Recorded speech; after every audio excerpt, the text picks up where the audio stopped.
So when you visit the Music Zoo for your next Xotic bass, you're going to find a couple different series here. What Steve has is the XJ1T 5-string jazz bass. And regardless if you have a 4 or 5 jazz string bass or the new P basses, they're all going to be configured identically. We have a volume with the push-pull knob, so we're in active mode, and we can also go to passive mode there if we need to. We've got a blend knob, so you can blend in the 2 single coil pickups, which is very very unique.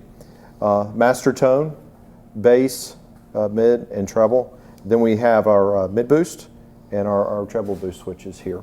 Now, for any of the studio guys that are out there, and Steve, you can probably attest to this, if you're in a certain building, you can get a lot of hum, or if you're just having to get a certain sound with the humbucker or the single coil pickups here.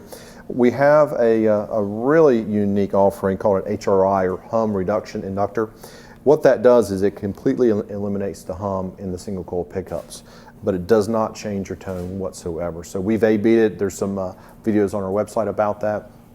So that is an option for any of the studio guys out there that may be experiencing that type of thing from your single coil pickups.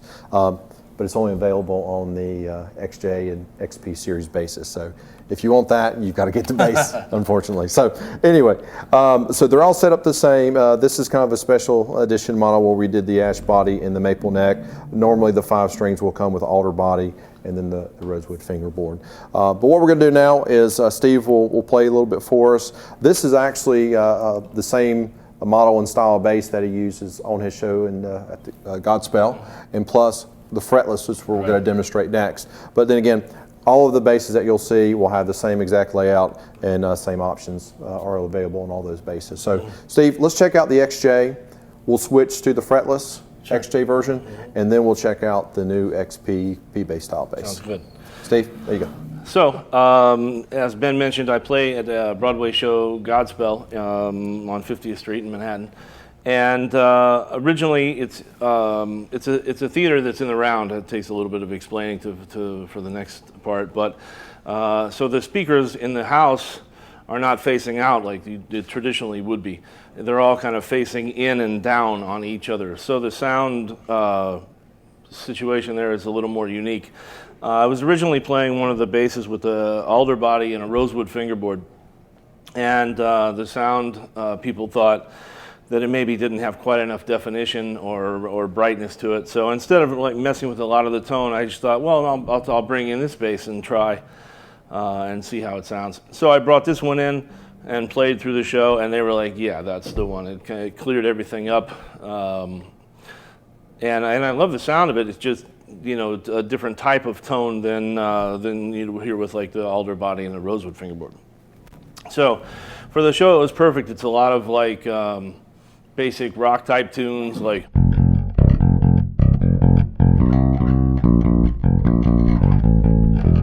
so it's that kind of, you know, straight ahead rock stuff a lot of the time, or gospel things, and so this combination works really great for it.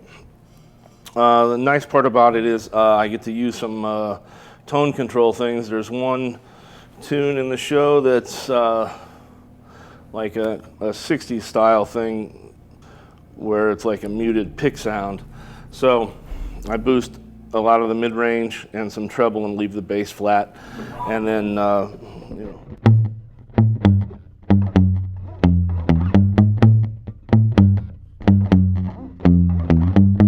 So it gets a real nice, you know, kind of click like vintage sound. With boosting those frequencies, it sounds great. If I would just play it all flat like that, just doesn't really have much of a punch to it. So it really helps it stick out in the mix of that kind of thing. I also do another pick thing that's like a disco.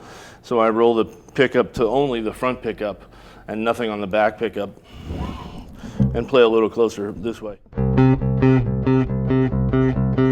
it's just like, you know, gets as close as you can get to like the old, you know, disco sound. It's really nice. So it's a really versatile bass.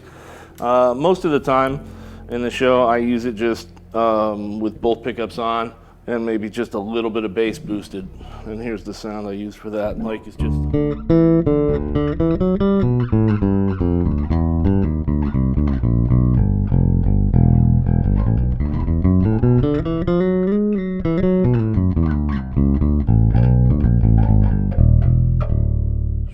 bright and clear. You know, it's like such a even tone all across, so it just works perfectly for that kind of thing.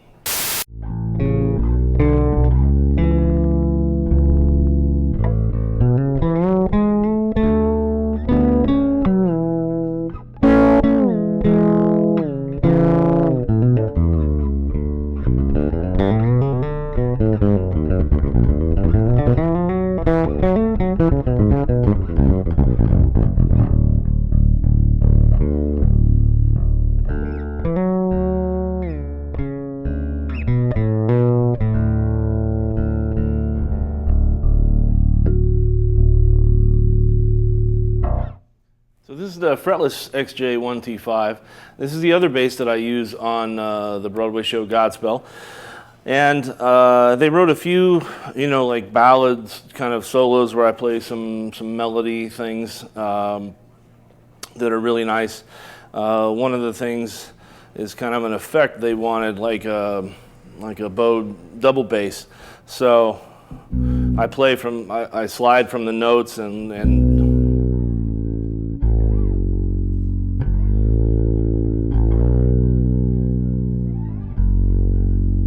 this bass is amazing. You hit the notes and then it opens up like almost if you were playing a bow and start to vibrate, and the sound just expands. It's really, really warm and musical. It just really sings. So after they heard those couple tunes, they needed to rewrite another chart from the show.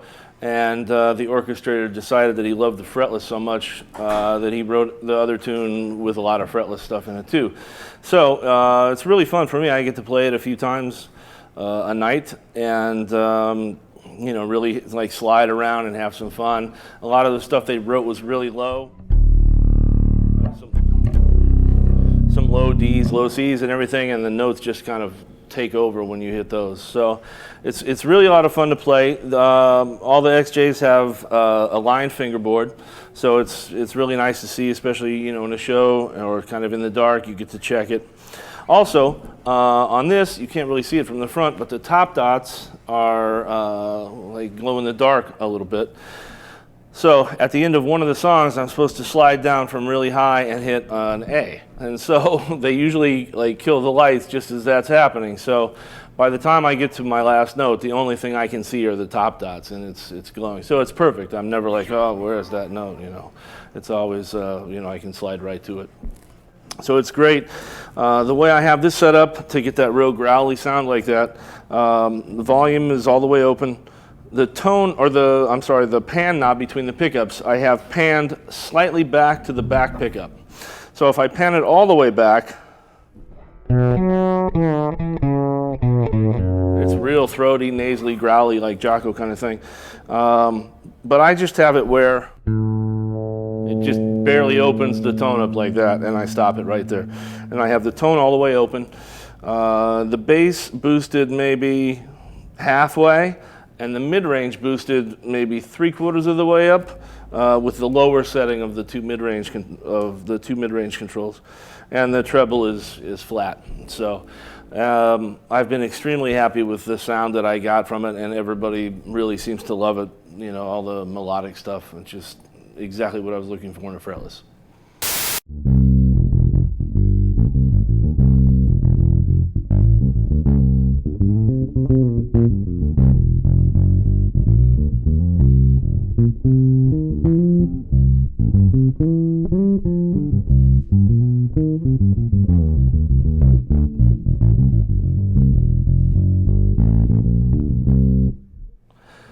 So this is the XP1T5 string, and I have this bass. This is a relatively new model. I played it at the NAMM show in January, a few months ago, and I'd kind of been waiting for Xotic to make a P bass because I love a 62 P bass that I have flat wounds on. I've had for years and years, and I play a lot. So I always wish it had a 5-string. So when they came out with this, I thought, oh great, I'll go check it out. So I played it, and I was like blown away by how close it is to that kind of vibe, like my 62. So I ordered one, I got it, I played it for a second, and I put flat wounds on it, and it completely replaced my 62P bass, which I didn't think would happen, but it did. So the reason why I like it so much is it's so much more even than my old Fender. From string to string and from note to note, I don't have to think about, oh, I have to hit the D string a little lighter and the E string heavier to get the notes to match. And it's like, oh, this note doesn't sound so good, and so maybe I'll play it over here. I have to lighten up my touch up here. So I don't have to think about any of that stuff now. I just play it, and it's all even. All the notes speak really well, and I get all the notes on the 5-string. So I use this in a lot of things that I do that are more like R&B and soul type of things, where maybe like the jazz bass wasn't really the sound that I was looking for. And I was doing a recording where they were trying to get like a 60s sound, so I took this and it was absolutely perfect, and I even played it in passive mode.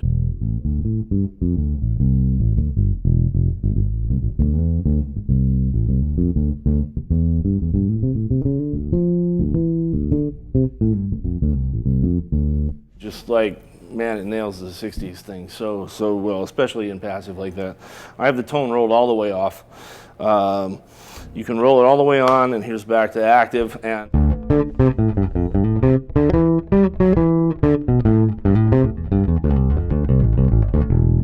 you know, you get a little bit more edge to it. But for me, the sound I was always looking for was with it rolled off. But great sound that way too. Great rock sound with the tone control rolled on.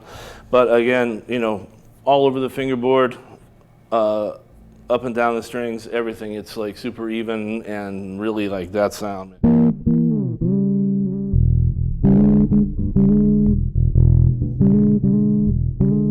You know, it's a great bass. Well, new for this year is the XP1T 4-string. A little more traditional, I think, in the 5-string. There are a ton of players out there that really are demanding that they have the 5-string, but there are a lot of players out there who just want the traditional 4-string. This is, I think, number 3 that we've made. We're doing these in Sherwood Green and also in the Sunburst. That will be available actually right now. Tommy doesn't know it, but you'll be able to get this one at the Music Zoo. So we're going to leave this one here for him, and it's a beautiful green. Again, the volume, the tone, the 3-band EQ, and you've got the mid and treble boost. Great instrument, and the neck just feels phenomenal. It just kind of melts right in your hand. Yeah, it's amazing bass. It's a great bass. The special markers that will just light up on a dark stage. This one has the alder body with the maple neck. Just a beautiful instrument. Check it out at the Music Zoo for more information. Well, thanks again to the Music Zoo. Thanks again, Steve, for really supporting us the last 3 days. We've been in New Jersey, we've been in New York, we've been to the show. Now we're here in Long Island, going over some basses at the Music Zoo. Thanks to Tommy. You guys go check us out at exoticeffects.com. Of course, the EWS line at ews-usa.com. And come see our good folks at the Music Zoo, themusiczoo.com. See you soon.